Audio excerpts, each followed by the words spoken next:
Ya, bisa jantung ibu kota tengah menyiapkan diri untuk kado kepada Jakarta di usianya setengah abad pada tahun depan ya. Ya, sebuah kawasan integrasi kawasan dan ruang publik tanpa tiket tengah dibangun di bawah tanah dengan kedalaman 20 meter.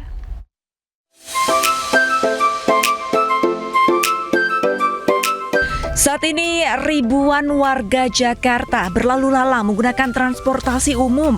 Namun sebuah proyek ambisius kini tengah dalam pengerjaan, yaitu proyek perluasan area bawah tanah atau Extended Concourse Stasiun MRT Bundaran HI.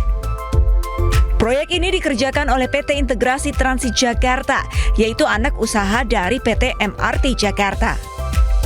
Mengusung konsep Transit Oriented Development atau TOD, perluasan ini dirancang seluas 4.439 meter persegi.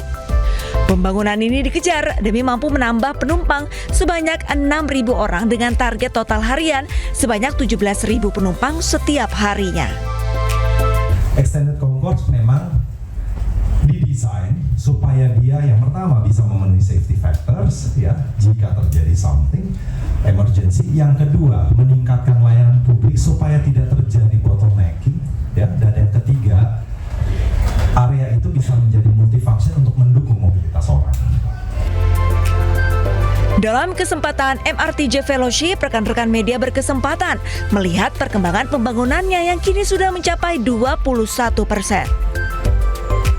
Pemirsa, saat ini saya berkesempatan untuk mengunjungi area revitalisasi ruang multifungsi dan penambahan muara untuk stasiun MRT Bundaran HI. Terdengar ada ketukan, nah ini merupakan kondisi terkini di kedalaman 20 meter dari permukaan jalan. Di atas saya ini tepatnya adalah stasiun ataupun halte Transjakarta dari Bundaran HI. Demi keamanan dan keselamatan, saya harus menggunakan helm, masker, dan juga rompi. Untuk stasiun MRT di Bundaran HI, ini tengah digarap Extended Concourse, di mana untuk Extended Concourse ini sendiri yaitu menghubungkan mobilitas dan meningkatkan integrasi.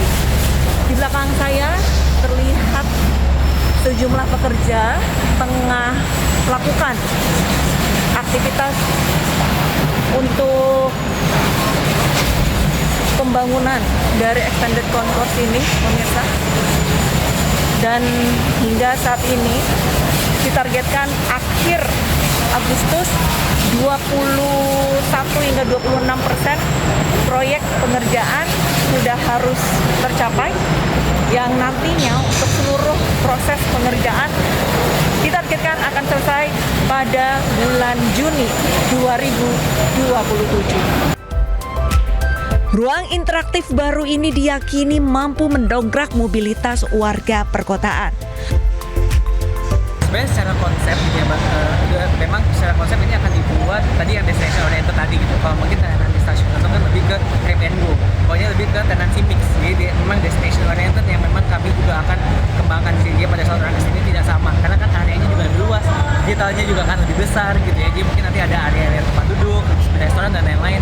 Yang dimana di pada satu mungkin akan lebih ke cuma datang beli, dia akan lanjut ke kantornya. Ini memang nanti tempatnya adalah untuk mereka duduk ngobrol satu sama lain dan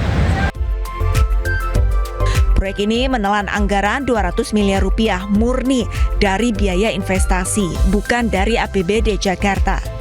Fasilitas strategis ini merupakan kado spesial yang akan diberikan untuk perayaan HUT ke-500 Jakarta pada tahun 2027. Dari Jakarta, Arlista Hadi, Dimas, iNews melaporkan. Anda kembali di Newsroom Pagi. Pemirsa, jet tempur penjajah Israel membombardir sebuah masjid dan pabrik desalinasi air di Gaza, Palestina. Ya, pabrik air tersebut baru dibuka kurang dari sebulan yang lalu dan memasok air minum kepada penduduk Gaza.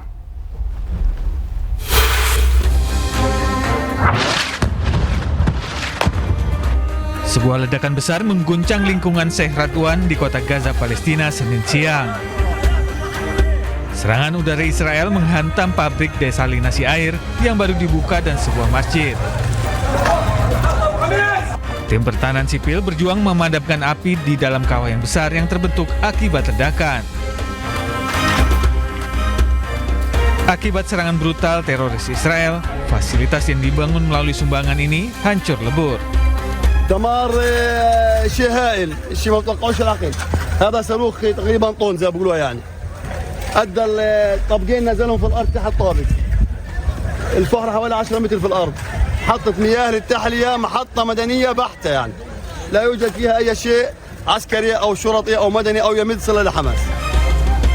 Teroris Israel melancarkan genosida di jalur Gaza yang menyebabkan 73.422 warga Palestina syahid dan 174.401 orang terluka. Ya, Selasa kemarin menandai 1 tahun sejak serangan ganda penjajah Israel di Rumah Sakit Nasser di Gaza, Palestina. Serangan keji ini menewaskan 22 orang, termasuk sejumlah jurnalis yang bergegas ke lokasi kejadian untuk meliput serangan pertama. Para jurnalis dan tim penyelamat menjadi korban ledakan kedua yang menghantam Rumah Sakit Nasser. Para jurnalis yang menjadi korban antara lain Hussam Al-Masri, kameramen Reuters, Muhammad Salama, fotografer Al Jazeera, dan Mariam Danga, jurnalis Associated Press.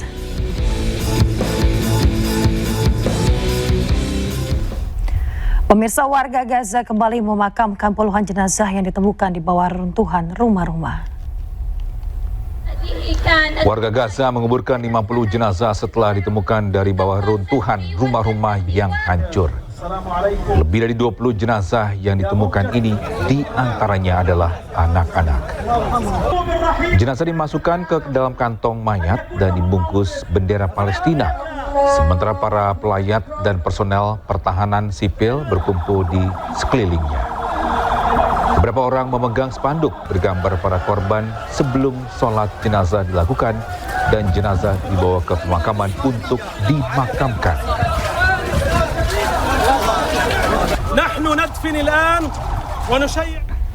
Pemirsa, tentara Zionis Israel menghancurkan sebuah sekolah di Nabatih, Lebanon Selatan. Aksi ini dilakukan sebagai bagian dari aksi pendudukan Zionis di Lebanon Selatan.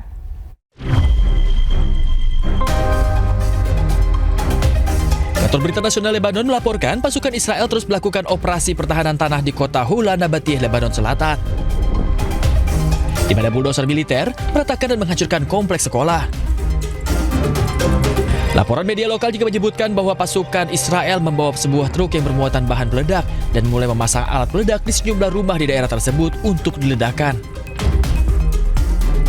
Aksi penghancuran fasilitas dan rumah warga Lebanon dilakukan di tengah negosiasi langsung antara Lebanon dan Israel dengan pembahasan penarikan pasukan Israel dari Lebanon Selatan, pengerahan tentara Lebanon, dan persenjataan Hizbullah.